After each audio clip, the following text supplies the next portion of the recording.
ठीक है, तो कल पॉपुलेशन के कुछ एट्रीब्यूट्स डिस्कस किए थे। मीन्स हमने पॉपुलेशन के कुछ गुण डिस्कस किए थे, जैसे जन्म दर, जैसे मृत्यु दर, जैसे लिंगानुपात। इन चीजों को हम कैसे निकालते हैं ये भी हमने डिस्कस किया था।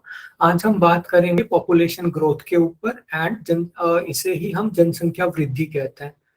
तो जनसंख्या वृद्धि, अगर हम नॉर्मल कंडीशन में बात करें, नॉर्मल कंडीशन मीन्स अगर हम जस्ट एक ऐसी कम्युनिटी के ऊपर बात कर रहे हैं जहाँ पे कि बहुत ज्यादा लोग आ या जा नहीं रहे हैं, तो पॉपुलेशन ग्रोथ जो है, हमारी जनसंख्या वृद्धि जो है, वो दो चीजों के ऊपर डिपेंड करती है। एक होती है जन्म दर, एक होती है मृत्यु दर।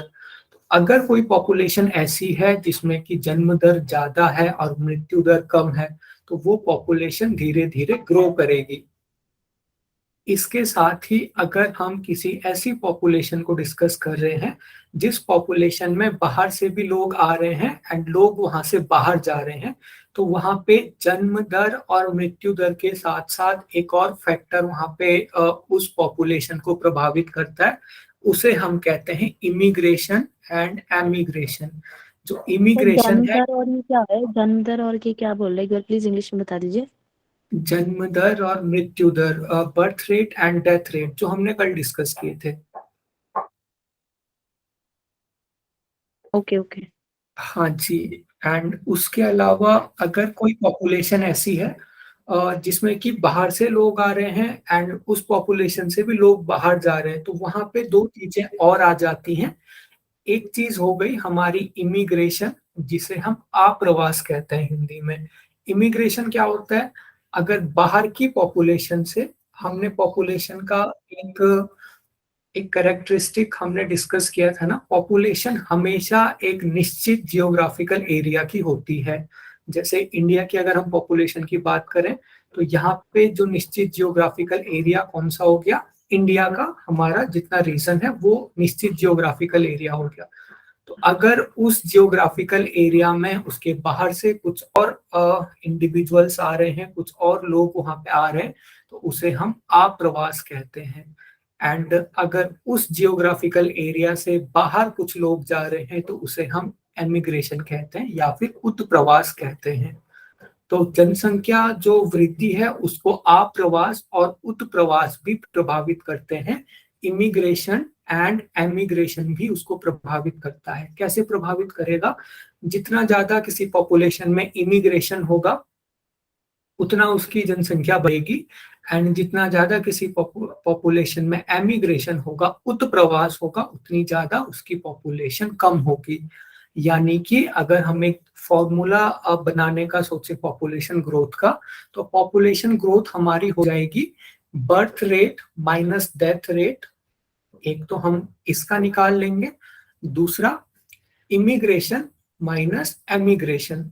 तो जितने लोग आए थे, जितने चले गए, अगर हम उनको हमने सम अप कर लिया, तो वो लोग बचेंगे जो एक्स्ट्रा रह गए। तो ये हमारी पॉपुलेशन ग्रोथ होती है। ये पॉपुलेशन ग्रोथ पॉजिटिव भी हो सकती है एंड पॉपुलेशन ग्रोथ नेगेटिव भी हो सकती है। अब आप लोग बताइए, पॉपुलेशन ग्रोथ नेगेटिव किस कंडीशन में होगी? सर जब हम लोग होंगे, जिस जियोग्राफिकल एरिया का पॉपुलेशन निकाला जाएगा। हाँ जी। तो उसकी पॉपुलेशन ग्रोथ हम नेगेटिव कब कहेंगे? कब हम ऐसा कहेंगे कि उसकी पॉपुलेशन कम हो रही है? आप मुझे बताइए, birth rate, death rate, immigration and emigration के टर्म्स में।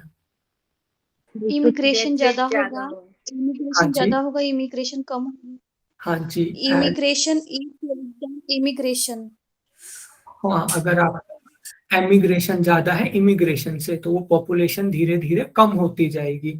इसके अलावा कहीं पे अगर डेथ ज्यादा हो रही है, उनका बर्थ रेट उतना नहीं है, तो वो पॉपुलेशन भी धीरे धीरे कम होती जाएगी।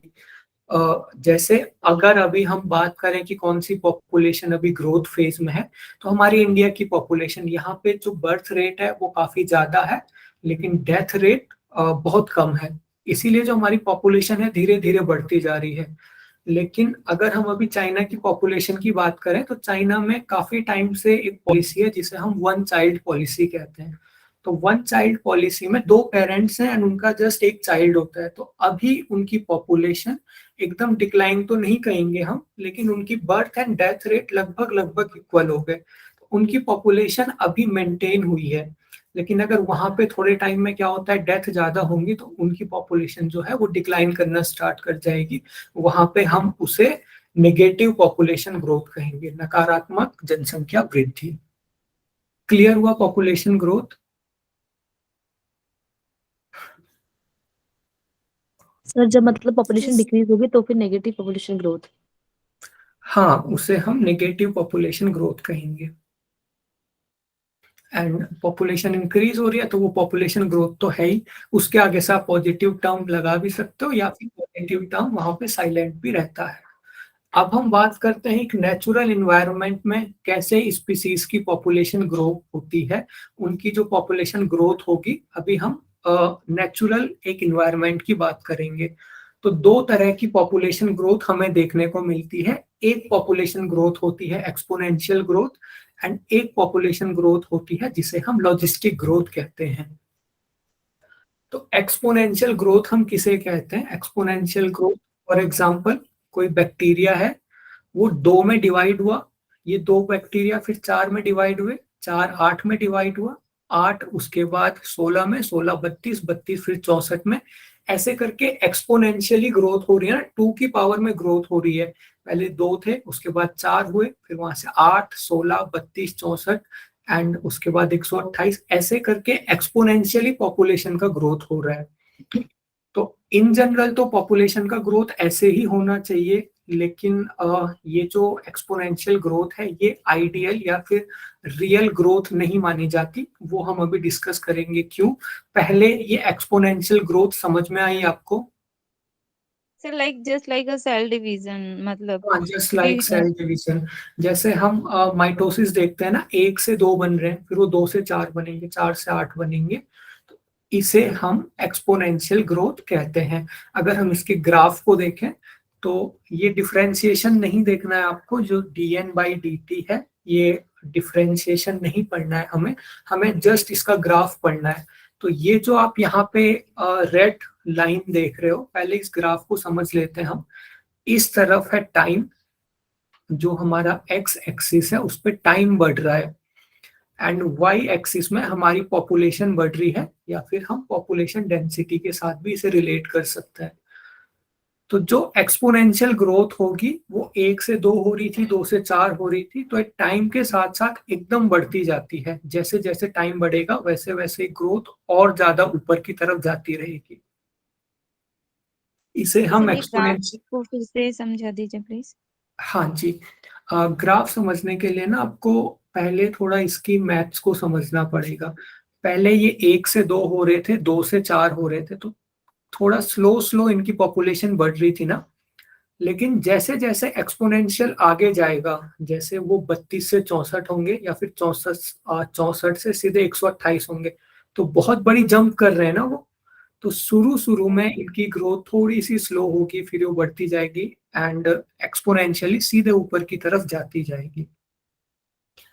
तो जो हमारा एक्सपोनेंशियल ग्रोथ होगा उसमें जे शेप्ड कर्व होता है, ये आपको याद रखना है।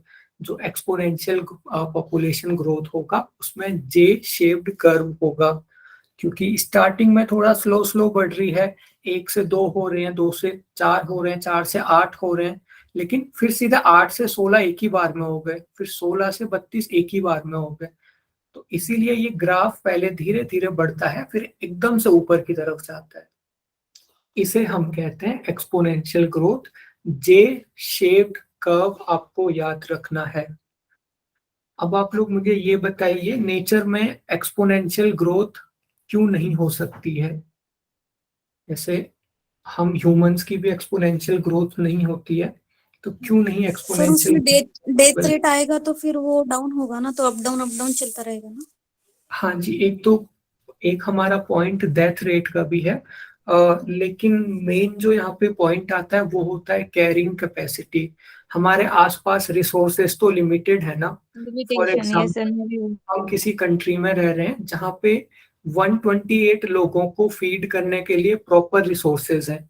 तो पहले तो हमारी जो पॉपुलेशन है वो पूरी बढ़ेगी, 2 से 4, 4 से 8, 8 से फिर 16, 32, 64, लेकिन जैसे ही 128 आ गया, सारे के सारे रिसोर्सेज यूज हो गए, फिर हमारी पॉपुलेशन वहीं पे स्टेबल हो जाएगी, क्योंकि अगर 128 से ज्यादा लोग वहां पे आ रहे हैं तो उसमें से कुछ बच ही नहीं पाएंगे, क्योंकि रिसोर्सेज तो 128 लोगों के लिए ही है ना।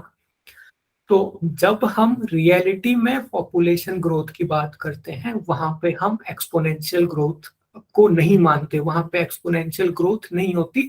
इन रियल किसी भी अगर स्पीसीज की ग्रोथ हो रही है, वो हमेशा लॉजिस्टिक ग्रोथ होती है।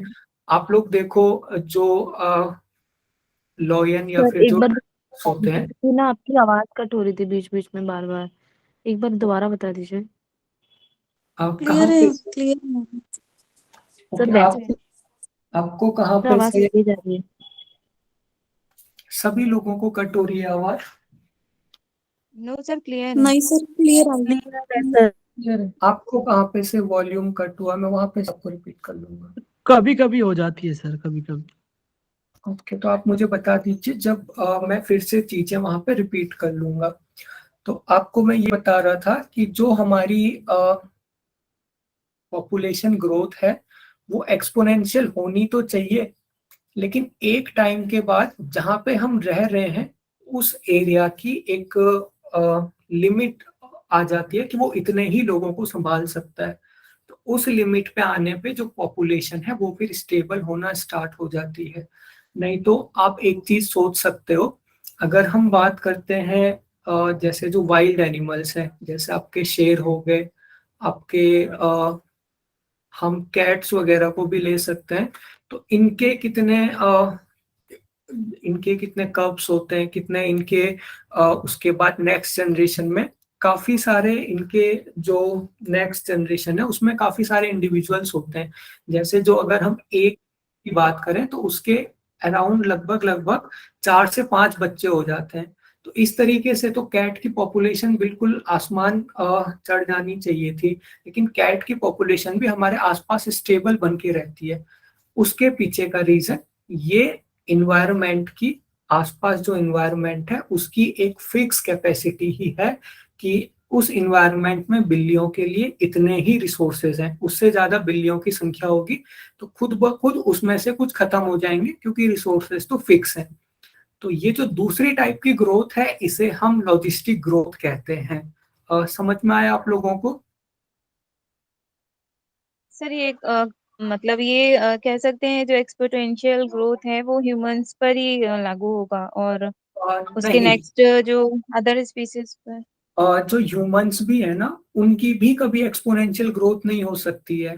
अभी हमारी ग्रोथ बढ़ तो रही है, लेकिन वो भी एक टाइम के बाद, अगर हम ऐसे ही ग्रोथ हमारी इंक्रीज होती रही, अभी जो हमारी कैरिंग कैपेसिटी है ना, एक मिनट पहले हम कैरिंग कैपेसिटी डिस्कस कर लेते हैं, फिर ये चीज आपको और अच्छे से क्लियर हो जाएगी। कैरिंग कैपेसिटी कहते हैं जिस हैबिटेट में हम रह रहे हैं, यानी कि जिस एरिया में हम रह रहे हैं, उसके पास कितनी पॉपुलेशन को बियर करने की स्ट्रेंथ है, यानी कि उसके पास कितनी पॉपुलेशन के लिए रिसोर्सेज हैं। तो हमारी जो अभी अर्थ की कैरिंग कैपेसिटी है वो बहुत ज्यादा है, एंड जब तक उस कैरिंग कैपेसिटी के पास हम नहीं पहुंचे तब तक ह्यूमंस की ग्रोथ बढ़ती जाएगी, बढ़ती जाएगी। लेकिन अगर एक बार वो, अगर हमने कैरिंग कैपेसिटी को छू दिया कि जब उतने ही लोगों को अर्थ बियर कर सकती है जितने की प्रेजेंट वहां पे मौजूद हैं, तो उसके बाद फिर ग्रोथ आगे नहीं बढ़ सकती, फिर धीरे धीरे डेथ होना स्टार्ट हो जाएंगी। तो हर जगह यही होता है। अभी हमारी पॉपुलेशन क्यों बढ़ रही है? क्योंकि अभी हमने कैरिंग कैपेसिटी को टच नहीं किया है। ये आप कर्व देख रहे हो ना कि एकदम से पॉपुलेशन बढ़ रही है लेकिन उसके बाद स्टेबल हो गई। तो जहां पे स्टेबल हो गई मींस वहां पे उस इन्वायरमेंट की, उस हैबिटेट की कैरिंग कैपेसिटी उतनी ही है। वो हैबिटेट उतनी ही पॉपुलेशन को शरण दे सकता है, उतने ही पॉपुलेशन को रिसोर्सेज प्रोवाइड कर सकता है। तो अभी ह्यूमंस लगभग लगभग यहाँ पे हैं कि थोड़ा और ग्रो कर सकते हैं, लेकिन आप लोग देखो अभी हम कैरिंग कैपेसिटी के पास भी नहीं आए, तो कितना कंपटीशन है हमारे बीच में। अगर कैरिंग कैपेसिटी को हमने टच कर लिया तो इतना ज्यादा कंपटीशन हो जाएगा कि खुद ब खुद कुछ लोग एलिमिनेट होना स्टार्ट हो जाएंगे।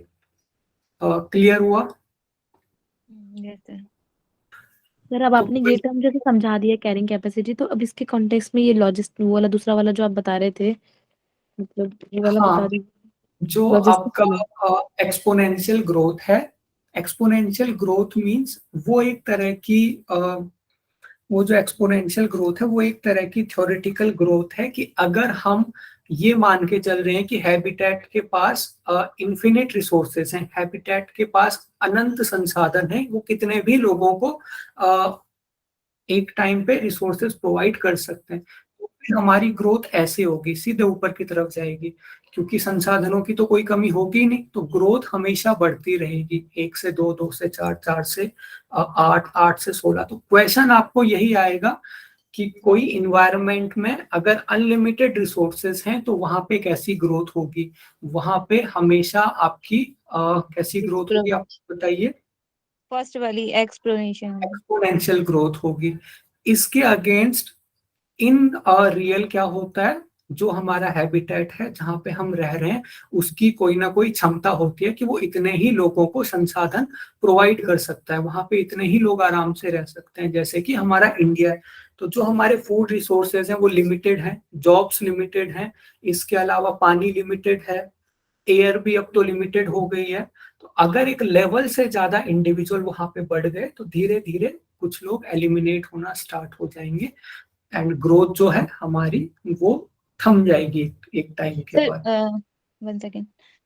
सर अगर नेचर के तरफ से अगर ऐसा सोचा जाए, लेकिन अगर ह्यूमन या मतलब जो स्पीसीज की तरफ से अगर सोचा जाए तो उसकी भी तो एक कैपेसिटी और एक कैरिंग कैपेसिटी हो सकती है ना। ये तो नेचर की है कि वो इससे ज्यादा नहीं बेयर हो पाएगी, कर पाएगी। हाँ लेकिन जी। एक स्पीसीज की तरफ से भी अगर सोचा जाए तो उसकी भी तो एक कैरिंग कैपेसिटी होती है ना, जो उससे ज्यादा भी वो, मतलब जैसे तो सेल डिवीजन का जैसे हम उदाहरण समझ सकते हैं। हाँ, लेकिन स्पीसीज को आप ऐसे समझ सकते हो ना, जैसे एक कैट है, वो लगभग पर ईयर मतलब कि वो नए बच्चों को जन्म देती है, और हर साल लगभग 4 से 5 बच्चे होते हैं। तो आप अगर ये जो नेचर है, अगर इसकी कैरिंग कैपेसिटी नहीं होती तो फिर अभी कैट्स की कितनी पॉपुलेशन बढ़ चुकी होती। तो जो ऑर्गेनिजम्स हैं, स्पेशली जो वाइल्ड एनिमल्स हैं, वो तो हर साल नए नए इंडिविजुअल्स को जन्म दे रहे हैं, लेकिन नेचर उसको कन्फाइंड कर दे रही है, क्योंकि नेचर की अपनी एक कैपेसिटी है, उसमें से उतने ही जो उनके बच्चे हैं उतने ही बच्चे सरवाइव कर पाएंगे जितने की कैपेसिटी उसके आसपास के इन्वायरमेंट में होगी, बाकी सारे के सारे डाई आउट कर जाएंगे। ऐसा ही नेचर में होता है। तो सर ये जो आपने सारी सिचुएशन समझाई कि ऐसा होता है, मतलब इतना रिसोर्सेज कम होता है तो लोग मर जाते हैं, तो ये सब इसी कंडीशन को हम लॉजिस्टिक ग्रोथ बोलते हैं, ऐसी वाली ग्रोथ हाँ, को। इसी कंडीशन को लॉजिस्टिक ग्रोथ कहते हैं कि जब तक नेचर आपको सपोर्ट कर रही है, जब तक नेचर के पास, जब आपकी पॉपुलेशन जो बढ़ रही है, नेचर के पास उतने संसाधन हैं, तब तक तो पॉपुलेशन बढ़ती जाएगी। पर अगर नेचर के पास संसाधन अब लिमिटेड हो गए, 128 लोगों के लिए ही नेचर के पास संसाधन है, तो पॉपुलेशन उससे आगे कैसे जा पाएगी। तो किसी ना किसी बहाने से फिर वो पॉपुलेशन रुकने लगती है, कंट्रोल होने लगती है। सर ये एलिमिनेट कैसे होगी, मतलब उसको कैसे हम समझेंगे कि मतलब एलिमिनेट ऐसे होगी। डेथ रेट तो हो ही रहे हैं, लेकिन उसको कैसे एलिमिनेट हो रहा है, कैसे डेथ हो रही है, इसको इस टॉपिक में कैसे समझेंगे। इसको आप ऐसे समझ सकते हो अपने, खैर एक सर्वाइवल ऑफ द फिटेस्ट, एक आपने सुना होगा, डार्विन की थ्योरी है कि अगर किसी जगह पे 4 लोग ही रह सकते हैं, अगर 4 लोगों की ही रहने की वहां पे जो अरेंजमेंट है 4 लोगों की ही है, तो अगर वहां पे 5-6 लोग हो गए तो 2 लोग किसी ना किसी बहाने खुद ब खुद छोड़ के चले जाएंगे, या तो उनको प्रॉपर जॉब नहीं मिलेगी, या तो प्रॉपर उनको फूड सोर्सेज नहीं मिलेंगे, तो डेफिशिएंसी डिजीज की वजह से वो फिर डाई आउट कर सकते हैं। एंड ये सारी चीजों के कारण आपस में compete करके फिर उनकी पॉपुलेशन स्टेबल होने लगती है। सर इसका मतलब नेचुरल कैलामिटीज या कुछ आके वो एलिमिनेट हो जाएंगे, ऐसा हो हाँ सकता है सर? बिल्कुल, एक तो नेचुरल कोई डिजास्टर वगैरह हो सकते हैं, दूसरा आपका मेन आपस में compete करके, जो इसके जो मेन रीजन है वो है आपस में compete करके वो एलिमिनेट होने लगते हैं, क्योंकि 4 लोगों की कहीं पे अगर फूड की अरेंजमेंट है तो कैसे वहां पे 5 लोग सरवाइव कर पाएंगे? धीरे धीरे वहां पे से एक आदमी तो चले ही जाएगा ना, या फिर वो खुद चले जाए, या वो खुद चले जाएगा मतलब आपके आसपास जो इन्वायरमेंट है वहां पे अगर कुछ बिल्लियां रह सकती हैं, तो अगर वहां पे ज्यादा बिल्लियां हो रही हैं या तो वो वहां पे से कहीं और चले जाएंगी, या तो उनमें से कोई डाई आउट कर जाएगा नेचुरली। अगर उनको फूड वगैरह की कमी होगी तो उनमें से कोई डाई आउट कर जाएगा, या फिर वो आपस में compete कर लेंगी, आपस में उनकी लड़ाई हो जाएगी, एंड फूड के लिए वो आपस में लड़ाई करेंगी तो वह उनमें से डाई आउट हो जाएगा। ऐसे नेचर पॉपुलेशन कंट्रोल करती है कैरिंग कैपेसिटी के ऊपर जब पॉपुलेशन जाने लगती है। सर अगर इसके पहले का अगर ये चीज हम समझें तो जैसे वो आपने एक सस्पेंड वाला बताया था, एक माइग्रेशन वाला बताया था, हाँ जी। तो अब मतलब नेचर अगर ऐसा करेगी तो वो अपने आप को बचाने की भी तो पूरी कोशिश करते हैं। हाँ, नेचर अगर ऐसा तो वही उनमें से जो बच गए जो नहीं बचा पाए उनकी पॉपुलेशन एलिमिनेट हो जाएगी। Okay sir. सर फिर हाँ तो हमारी इंडिया की पॉपुलेशन तो इतनी बढ़ रही है, फिर क्या उसका क्या रीजन? क्योंकि अभी तक हम कैरिंग कैपेसिटी के पास नहीं पहुंचे। आप ये ग्राफ देख रहे हो, अभी हम लगभग यहाँ पे हैं, तो अभी से हमारे बीच में कितना कंपटीशन आने लग गया, जॉब्स के लिए इतनी कंपटीशन है, एंड धीरे धीरे फूड के लिए कंपटीशन आ जाएगा। अभी आप एक तरह से पाकिस्तान में देख सकते हो, वहां पे कितना ज्यादा कंपटीशन आ गया, तो धीरे हाँ धीरे सर। उनकी पॉपुलेशन अब डिक्लाइन होना स्टार्ट होगी। इसको थोड़ा सा आपको एक बर्ड आई ये व्यू कह से सकते हैं देखना सर, होगा। नेचुरल रिसोर्सेज कम होते जा रहे हैं इसीलिए वो कैरिंग कैपेसिटी है जो हाँ लॉजिस्टिक वाला जी, जो यहाँ पे चल रहा है ना सर। हाँ जी, हाँ जी, बिल्कुल। ठीक है, आगे चलते हैं हम। ये जो लॉजिस्टिक ग्रोथ होती है, पहले धीरे धीरे ग्रोथ होना स्टार्ट होती है। तो जब ग्रोथ होना स्टार्ट हो रही है उसे हम इनिशियल जहाँ पे पॉपुलेशन बिल्कुल कम है उसे हम कहते हैं लैग फेज। फिर धीरे धीरे पॉपुलेशन का ग्रो होना स्टार्ट होता है, उसे हम कहते हैं फेजेस ऑफ एक्सीलरेशन। एंड जब ये बिल्कुल कांस्टेंट होना स्टार्ट होता है, इसे हम एक कांस्टेंट फेज फिर कहते हैं। उसके बाद होता है वहां पे होते ही नहीं है मतलब ग्रोथ लैग फेज में। वहां पे आपका बर्थ और डेथ रेट लगभग इक्वल हो जाएगा, मतलब नए इंडिविजुअल्स तो आएंगे लेकिन जाने वाले लोगों की पॉपुलेशन भी उतनी हो जाएगी। तो ग्रोथ नहीं होगी, पॉपुलेशन तो नहीं आएगी लेकिन वो ग्रोथ नहीं कर पाएगी, मतलब लोगों की संख्या बढ़ नहीं पाएगी वहां पे। क्लियर हुआ आपको तो दोनों आपका के? कहने का मतलब है सर कि पॉपुलेशन बढ़ती रहेगी, ग्रोथ नहीं होगी मतलब? आ, देखो, एक है नई पॉपुलेशन आ रही है, एक है पॉपुलेशन में ग्रोथ हो रहा है। अब नई पॉपुलेशन तो आती रहेगी, मतलब पुराने वाले मरते रहेंगे, नए लोग आते रहेंगे, ये प्रोसेस तो चलती रहेगी। लेकिन ऐसा नहीं होगा कि नए लोग ज्यादा आ रहे हैं पुराने लोग कम जा रहे हैं, फिर वो इक्वल हो जाएगा, मतलब पॉपुलेशन स्टेबल हो जाएगी, नंबर्स स्टेबल हो जाएंगे।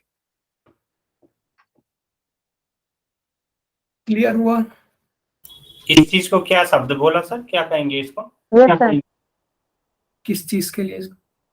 ये लॉजिस्टिक स्टेबल हो जाती है जहाँ पे? हाँ, उसे हम कहेंगे constant growth. Constant means growth लगभग आपकी अब लगभग लगभग एक जैसी रहेगी, कांस्टेंट मतलब एक जैसी। तो यहाँ पे आपको जिस चीज का ध्यान रखना है वो रखना है कि ये जो जे शेप्ड का कर्व होता है ये एक्सपोनेंशियल ग्रोथ में होता है, क्वेश्चन आपका यही आएगा। उसके बाद जो सिग्मोइड कर्व कहते हैं हम इसे, ये एस शेप का कर्व है ना, ये लॉजिस्टिक ग्रोथ में होता है। एंड एस शेप्ड का कर्व जहां पे कांस्टेंट हो जाएगा वो उस हैबिटेट की कैरिंग कैपेसिटी होती है जिसके बारे में हम डिस्कस कर चुके हैं। तो ये आपको 3-4 चीजें यहाँ पे ध्यान रखनी है। नेक्स्ट, इसके ऊपर भी आपका वन वर्ड क्वेश्चन आएगा कि पॉपुलेशन आपस में कैसे इंटरेक्ट करती हैं, पॉपुलेशन का आपस में क्या इंटरेक्शन होता है। तो सबसे पहले इंटरेक्शन को हम कहते हैं म्यूचुअलिज्म। म्यूचुअलिज्म होता है दो लोग आपस में इंटरेक्शन कर रहे हैं, दोनों को ही फायदा हो रहा है। म्यूचुअलिज्म का कोई एग्जांपल बताओगे आप मुझे? कोई भी एग्जांपल अपने आसपास, सर लेकिन कोई कंपनी है और उसे मतलब एम्प्लॉयज जो है वो उसके साथ जा रहे हैं तो उनको भी फायदा हो रहा है कि उसको उनको पैसे मिल रहे हैं और कंपनी को फायदा मिल रहा है कि उसे वर्कर्स मिल रहे हैं। हाँ जी बिल्कुल, ये क्या म्यूचुअलिज्म का क्वेश्चन था सर आपका? एग्जाम्पल हो गया। आप स्पीसीज का कोई एग्जाम्पल बताइए अपने आसपास, कुछ भी आपको दिख रहा हो। सर लाइक प्लांट्स हैं जैसे कि कोई भी ट्रीज हैं या फिर जिससे हमें फ्रूट्स मिलते हैं तो उनसे हमें फ्रूट्स मिलते हैं। हाँ जी। एंड ट्रीज को हमसे क्या मिलता है? कार्बन डाइऑक्साइड मिलता है ना फिर अपने उसके लिए। कार्बन डाइऑक्साइड तो वैसे ही बहुत हो रही है। आपने कभी देखा है कभी कैटल्स वगैरह गाय भैंस होते हैं उनके ऊपर कुछ बर्ड्स बैठी होती हैं, तो हाँ उनके सर। बीच में एक म्यूचुअलिज्म होता है, वो बर्ड्स को फूड मिल जाता है एंड साथ में उनके बॉडी में जो इंसेक्ट वगैरह जो पैरासाइट वगैरह है वो बर्ड्स उनको क्लियर कर देती है। या फिर इसका बेस्ट एग्जांपल है लाइकेन्स, LICHEN, आपने कभी पढ़ा होगा उसके बारे में। वहां पे एक एल्गी होता है एंड एल्गी के साथ साथ एक फंजाई होता है। उन दोनों का आपस में म्यूचुअलिज्म का रिलेशन होता है। जो एल्गी होता है वो फंजाई के लिए फूड प्रिपेयर करता है फोटोसिंथेसिस से, एंड जो फंजाई होगा वो एल्गी को रहने के लिए एक स्पेस प्रोवाइड करता है। तो म्यूचुअलिज्म मींस जहां पे आपकी दोनों स्पीसीज बेनिफिटेड हो रही हैं, दोनों को फायदा हो रहा है, प्लस प्लस, उसे हम म्यूचुअलिज्म कहते हैं। दूसरा इंटरेक्शन होता है कंपटीशन। कंपटीशन मींस जहां पे किसी एक रिसोर्स के लिए दो स्पीसीज आपस में कॉम्पीट कर रहे हो, वहां पे दोनों स्पीसीज को हमेशा हार्म होगा। आप लोग देखो, अगर कोई इंडिया का बड़ा कंपटीशन है, अगर सब लोग उसके लिए प्रिपरेशन कर रहे हैं, तो ऐसे क्या होगा, लास्ट में किसी एक का होगा, किसी एक का नहीं होगा। लेकिन अगर उससे पहले देखो आप, उससे पहले तो सबका टाइम जा रहा है ना उस कंपटीशन के लिए प्रिपेयर करने में, कहीं ना कहीं टाइम का वेस्ट हो रहा है। अगर उतने ही लोग रहते, अगर जितने लोगों को जॉब मिलने वाली है उतने ही बस लोग रहते तो उनको पहले ही जॉब मिल जाती, लेकिन कंपटीशन करने में उनका टाइम जा रहा है। सिमिलरली अगर हम इसको इकोसिस्टम में समझने की कोशिश करें, तो जब सेम फूड के लिए दो स्पीसीज कॉम्पीट करती है तो धीरे धीरे उनकी पॉपुलेशन कम होने लगती है। तो जहां पे भी कंपटीशन होगा वहां पे दोनों की दोनों स्पीसीज हमेशा हार्म होंगी। अब वो बात अलग है कि कंपटीशन में एक जीतेगा दूसरा हारेगा, लेकिन हार्म दोनों को ही होगा, आपस में दोनों को ही नुकसान होगा कंपटीशन करने से। क्लियर हुआ? सर एक को तो फायदा हो रहा है बट मतलब उसका टाइम वेस्ट हुआ इसलिए उसको नुकसान हुआ। हाँ, इसलिए उसको नुकसान। अगर वहां पे दूसरा रहता नहीं है तो फायदा तो उसको पहले से ही होने वाला था ना। जैसे आप अभी नेट के लिए प्रिपेयर कर हाँ रहे हो, ओके ओके यस। हाँ, नेट के लिए 40 सीट्स होती हैं, अगर आप 40 ही लोग रहते तो आपको ये सारी झंझट करना ही नहीं पड़ता, आपको सीधे JRF मिल जाती। लेकिन आपका टाइम भी जा रहा है ना। अब वो बात अलग है, हम हमारे लिए कंपटीशन करना जरूरी है तो हम ये सोचेंगे कि हम अच्छे से करें। लेकिन आइडियल कंडीशन तो ये होती है ना, जितनी जॉब है उतने ही लोग रहते, तो फिर वो टाइम वेस्ट नहीं होता। तो कंपटीशन में दोनों ही स्पीसीज हमेशा हार्म होती हैं। नेक्स्ट है प्रीडेशन। प्रीडेशन को हम कहते हैं शिकारी और शिकार।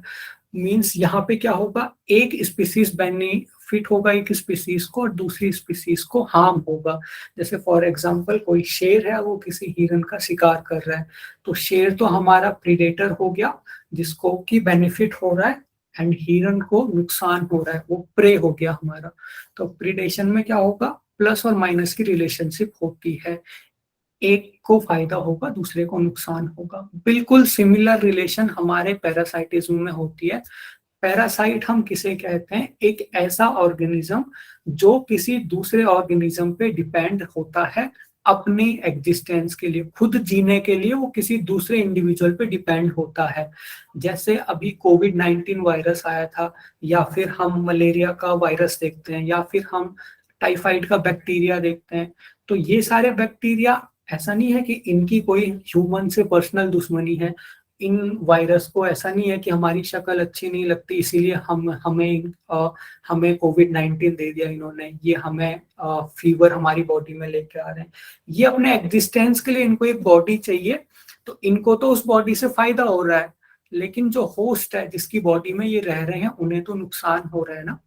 तो पैरासाइटिज्म जो रिलेशन होता है वहां पे एक स्पीसीज को फायदा होता है, कौन सी स्पीसीज, जो पैरासाइट है, एंड एक स्पीसीज को वहां पे नुकसान होगा, उस स्पीसीज को हम होस्ट कहते हैं। नेक्स्ट एक और रिलेशनशिप होता है जिसे सर हम एक बार और समझा दीजिए, ये वाला एक बार और समझा दीजिए। पैरासाइटिज्म। पैरासाइटिज्म में एक पैरासाइट होता है जो कि किसी दूसरे ऑर्गेनिजम्स के ऊपर डिपेंड होता है अपना अपनी लाइफ के लिए, अपना इसमें और जीवन। ऊपर वाले में क्या डिफरेंस है? दोनों तो सेम ही है किसमें? सर। ऊपर वाले में तो आपने सेम ही चीज बताई। ओके, अब इसमें आपको खुद से डिफरेंस सोचना पड़ेगा ना। जैसे एक शेर हिरन का शिकार कर रहा है और एक कोविड-19 जो वायरस है वो हमारे अंदर आ रहा है, दोनों में डिफरेंस है ना। जहाँ पे शिकारी शिकार करते हो पूरा उसको मार ही देता है, लेकिन जो पैरासाइट है वो होस्ट के अंदर ही रहता है। मतलब हमारी लाइफ भी जरूरी है पैरासाइट के लिए, और हमें वो नुकसान भी पहुंचाता रहता है। समझ आ रहा है? सर इसको वैक्सीन से समझे तो ज्यादा अच्छा रहेगा। वैक्सीन से आप क्यों- समझाओ, क्योंकि कैसे समझाओ?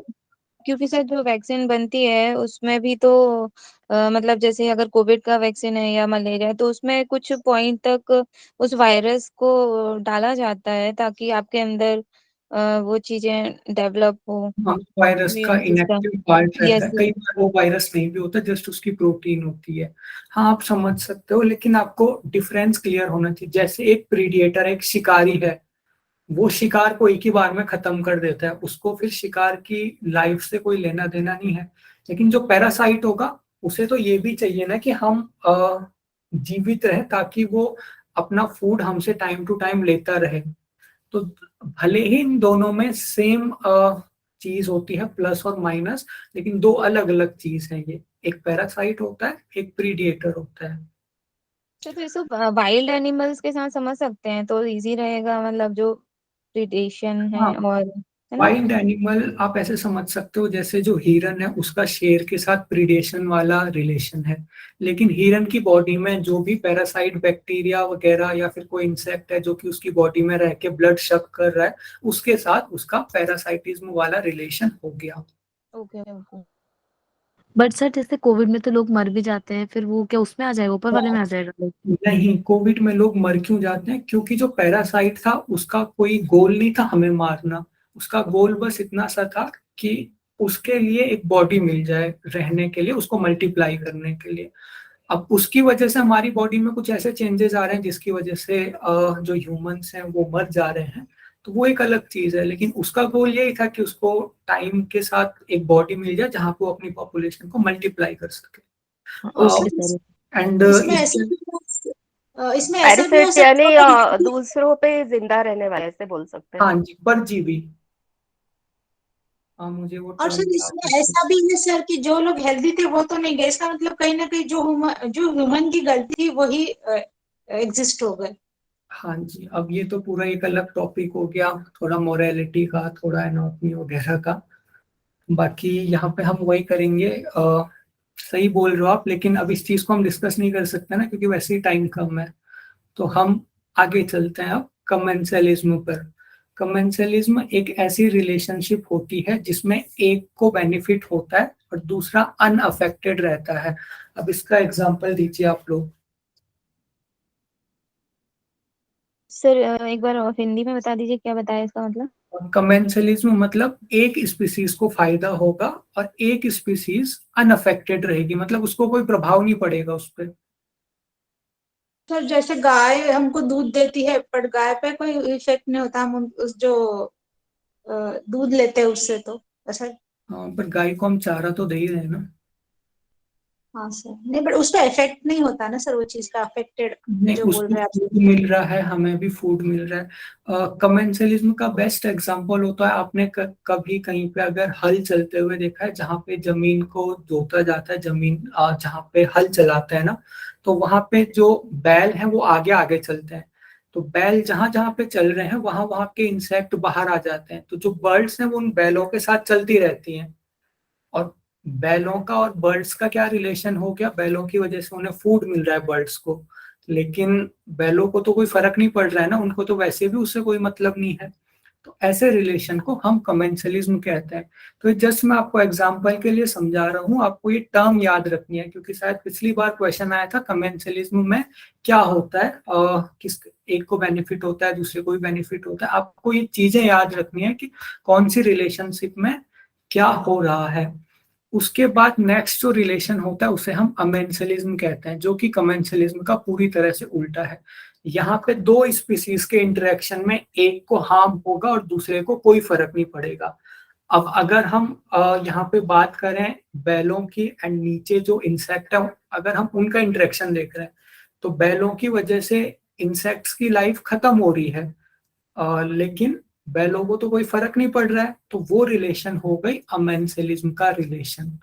तो इस तरीके से ये 6 टाइप की रिलेशनशिप की डिग्रीज होती हैं। सर जरा दोबारा बता दीजिए इसको।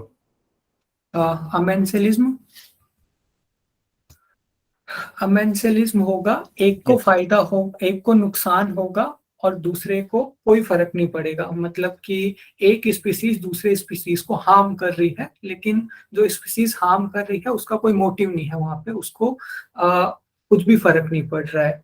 जैसे कहीं पे बैल चलते हैं खेत के ऊपर तो वहां के कीड़े बाहर आ जाते हैं जिनको बर्ड्स खा जाती हैं।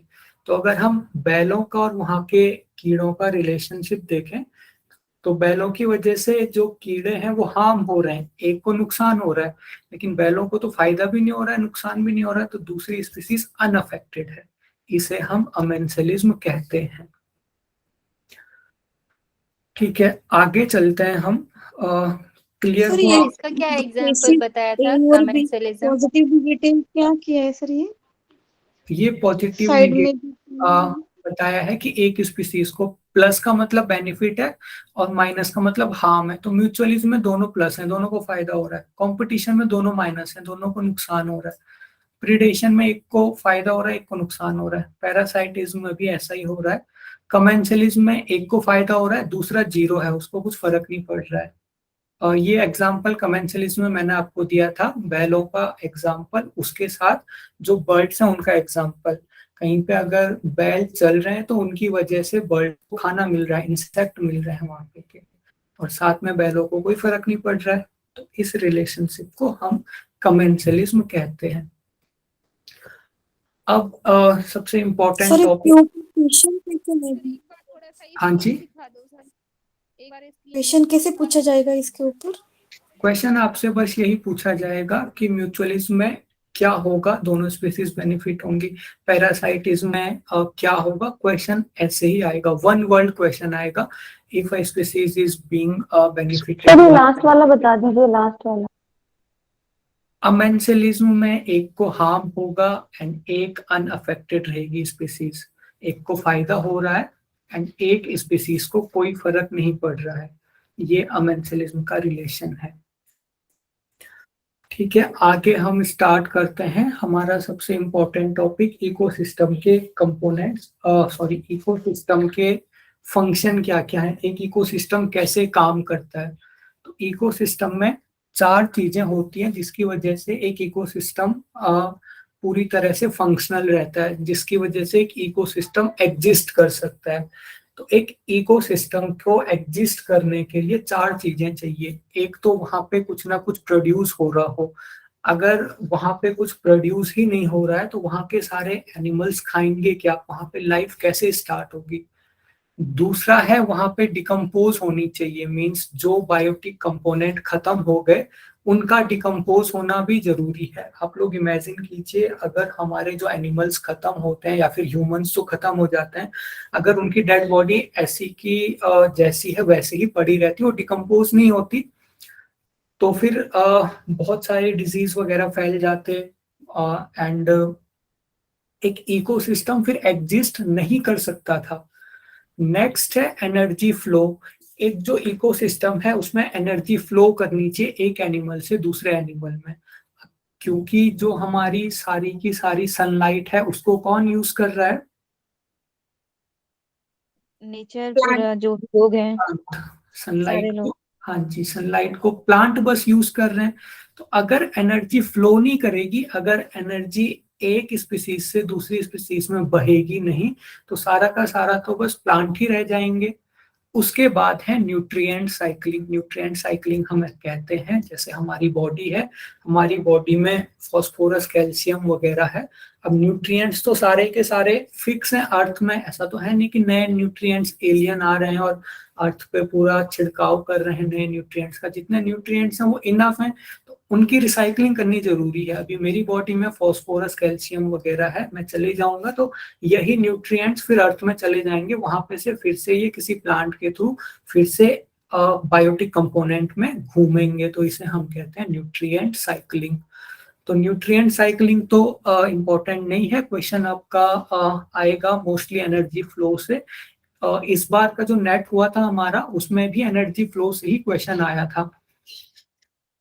प्रोडक्टिविटी एंड डिकम्पोजिशन, इनसे क्वेश्चन आ भी सकता है, मतलब वेरी वेरी इंपॉर्टेंट तो नहीं है पर इंपॉर्टेंट है, लेकिन ये एनर्जी फ्लो आपको अच्छे से समझना है। मोस्ट प्रोबेबली एक ना एक क्वेश्चन इससे जरूर आएगा।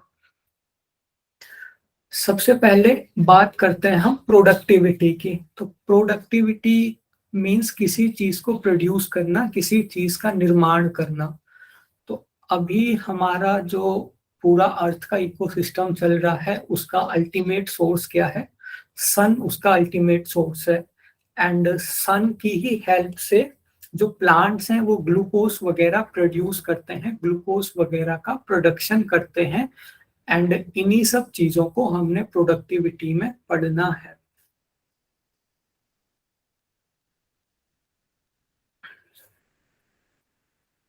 तो यही लिखा है यहाँ पे, solar energy is the basic requirement of an ecosystem to function and sustain. जो सोलर एनर्जी है वो सबसे बेसिक रिक्वायरमेंट है किसी इकोसिस्टम की, क्योंकि सन से ही हमारी अर्थ को एनर्जी मिल रही है।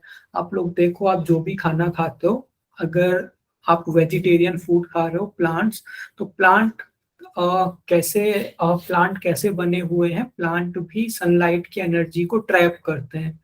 अगर आप नॉन वेजिटेरियन फूड का इंटेक कर रहे हो, तो जो भी आप नॉन वेज खा रहे हो, उन्होंने भी कभी ना कभी प्लांट्स का इंटेक किया होगा किसी ना किसी फॉर्म में। प्लांट्स को अल्टीमेटली एनर्जी मिलती है सन से।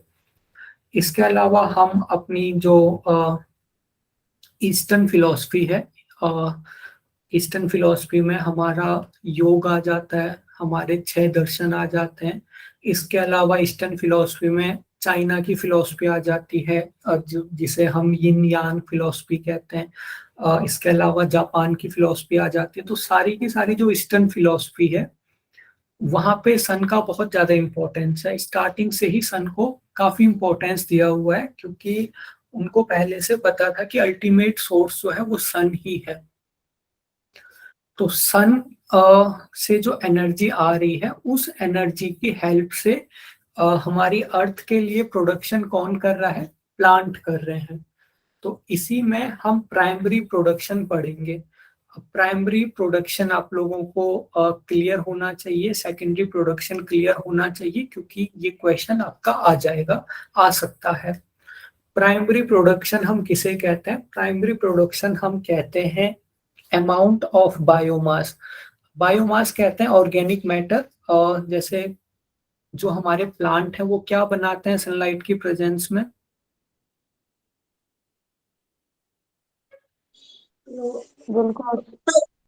क्लोरोफॉर्म फूड बनाते हैं। क्लोरोफॉर्म तो आपको सरकारी क्लोरोफिल। हॉस्पिटलों में मिलेंगे। फोटोसिंथेसिस करके फूड बनाते हैं अपना। फोटोसिंथेसिस से वो अपना क्लोरोफिल जरूरी होता है सनलाइट को ट्रैप करने के लिए, लेकिन बनाते हैं वो अपना फूड, एंड उस फूड का नाम है ग्लूकोज, है ना।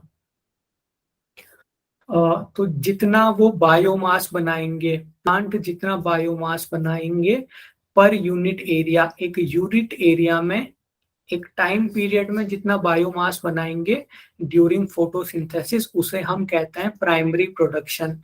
मींस एक यूनिट एरिया में, किसी एक एरिया में, किसी एक टाइम इंटरवल में प्लांट जितना बायोमास बना रहे हैं सनलाइट की हेल्प से, उसे हम प्राइमरी प्रोडक्शन कहते हैं। क्लियर हुआ?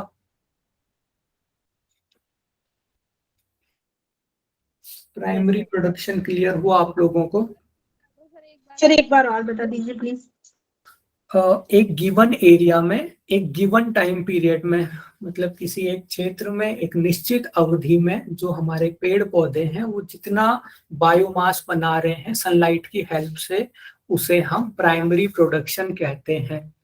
एंड वो प्राइमरी प्रोडक्शन का जो रेट है, जिस स्पीड से प्लांट प्राइमरी प्रोडक्शन कर रहे हैं, उसे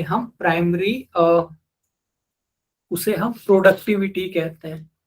तो जो हमारी प्रोडक्टिविटी है, प्रोडक्टिविटी को आप सिंपल से ऐसे समझ सकते हो कि प्लांट हमारे कितनी स्पीड से बायोमास बना रहे हैं सनलाइट की हेल्प से, उसे हम दो उसमें डिवाइड करते हैं, gross primary productivity and net primary productivity. तो एक बार हम इसे देख लेते हैं, फिर हम फिर से समराइज करेंगे इसे। बता दीजिए प्राइमरी प्रोडक्ट के बाद प्रोडक्टिविटी। हाँ जी, प्राइमरी जो प्रोडक्शन जिस स्पीड से हो रहा था उसे हम प्रोडक्टिविटी कहते हैं। यहाँ पे थोड़ी वेरिएबल आ गया। तो जो प्लांट हमारा बायोमास बना रहे थे एक यूनिट एरिया में, एक यूनिट टाइम में, फोटोसिंथेसिस के द्वारा, उसे हम प्राइमरी प्रोडक्शन कहते हैं। वो प्राइमरी प्रोडक्शन जिस स्पीड से होता है, प्लांट जिस स्पीड से प्राइमरी प्रोडक्शन करते हैं, उसे हम प्रोडक्टिविटी कहते हैं। ये प्रोडक्टिविटी दो टाइप की होती है, gross primary productivity and net primary productivity. Gross primary productivity होती है कि जो प्लांट ने टोटल बायोमास बनाया, उसे हम कहते हैं ग्रॉस प्राइमरी प्रोडक्टिविटी। जो टोटल बायोमास प्लांट ने बनाया उसे हम कहते हैं ग्रॉस प्राइमरी प्रोडक्टिविटी। अब थोड़ा सा आप समझने की कोशिश करना, प्लांट जितना बायोमास बनाएंगे उसमें से थोड़ा सा वो खुद भी यूज करेंगे, है ना, उन्हें खुद भी तो एनर्जी चाहिए। तो जितना उन्होंने बायोमास बनाया उसमें से वो कुछ खुद भी यूज करेंगे। तो नेट प्राइमरी प्रोडक्टिविटी हम किसे कहते हैं?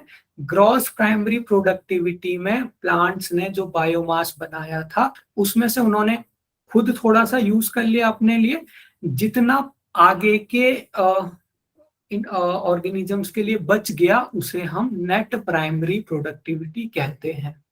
क्लियर हुआ?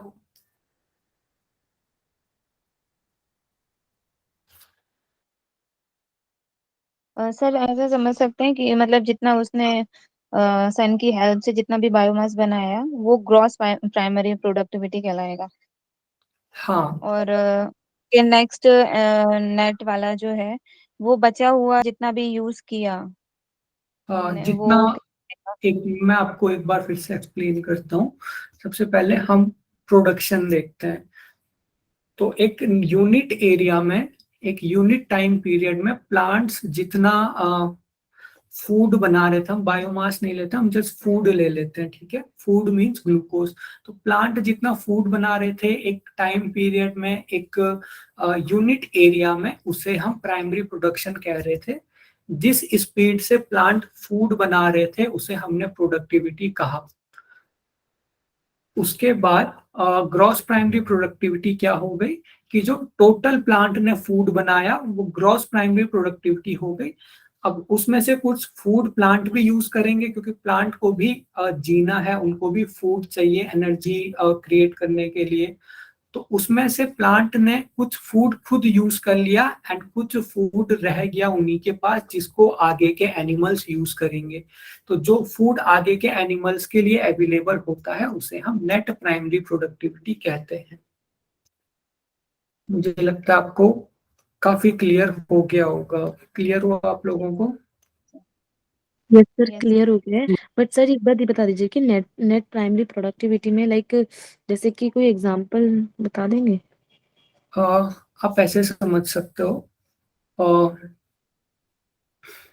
एग्जाम्पल की हेल्प से, जैसे फॉर एग्जाम्पल जो प्लांट्स हैं उन्होंने लगभग एक यूनिट एरिया में 1 kg लगभग फूड उन्होंने बनाया।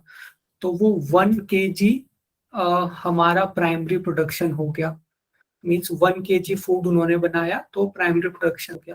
अब वो उसको जिस स्पीड से बना रहे हैं उसे हम प्रोडक्टिविटी कहेंगे। For example 1 kg per day के हिसाब से प्लांट फूड बना रहे हैं, तो 1 kg पर डे हमारी प्रोडक्टिविटी हो गई एंड वही हमारी ग्रॉस प्राइमरी प्रोडक्टिविटी हो गई, जितना जो प्लांट है वो फूड बनाते जा रहे हैं। For example 1 kg per day के हिसाब से प्लांट फूड मैन्युफैक्चर कर रहे हैं, लेकिन उसमें से वो 200 ग्राम्स अपने लिए यूज कर ले रहे हैं। तो 1 kg में से जब हम 200 को माइनस करेंगे तो 800 ग्राम रह गया, जो कि आगे के एनिमल्स के लिए अवेलेबल हो गया कि वो प्लांट्स का इंटेक करेंगे तो वो फूड उनके पास चले जाएगा। तो वो जो फूड रह गया प्लांट का, अपना फूड यूज करने के बाद जितना फूड रह गया उसे हम नेट प्राइमरी प्रोडक्टिविटी कहते हैं। क्लियर हुआ? Okay sir, done. सर कुछ देर के बाद वो और खराब हो जाएगा ना, कौन सा भी प्लांट्स का अपन रखे तो?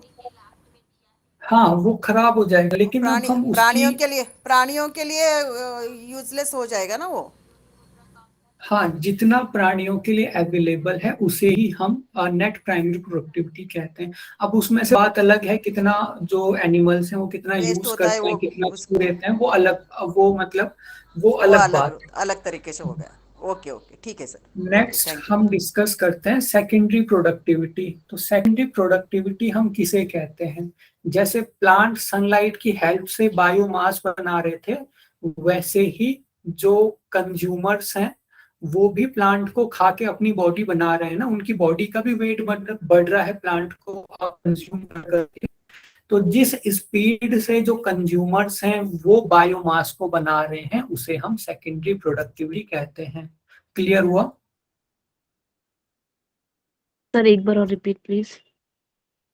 सेकेंडरी प्रोडक्टिविटी मींस, जैसे प्राइमरी प्रोडक्शन में क्या हो रहा था, जो प्लांट है वो सनलाइट से एनर्जी ले रहे थे, उस एनर्जी की हेल्प से प्लांट्स अपनी बॉडी को ग्रो कर रहे थे, तो उसे हमने प्राइमरी प्रोडक्शन कहा है ना।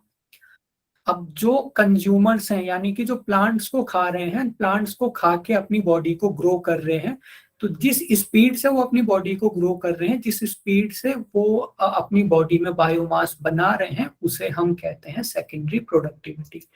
तो प्राइमरी प्रोडक्टिविटी किसके थ्रू होती है? प्लांट्स के थ्रू। प्लांट सनलाइट से एनर्जी लेके अपनी बॉडी को ग्रो करते हैं, उसे हम प्राइमरी प्रोडक्टिविटी कहते हैं। जितना भी वो अपनी बॉडी को ग्रो करेंगे, फूड बनाएंगे।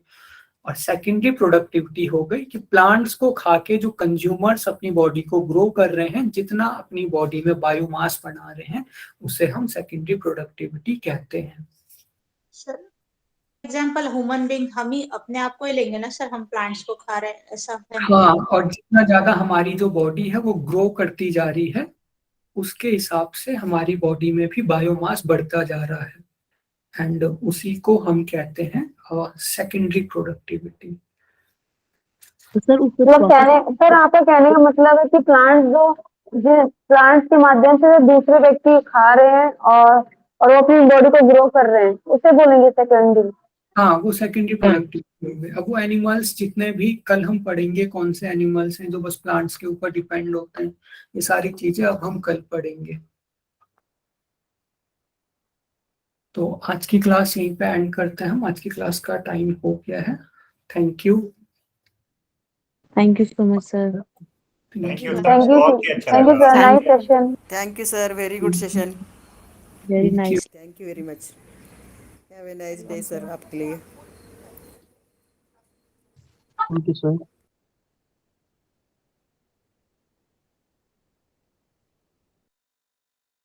Thank you sir, Hariom.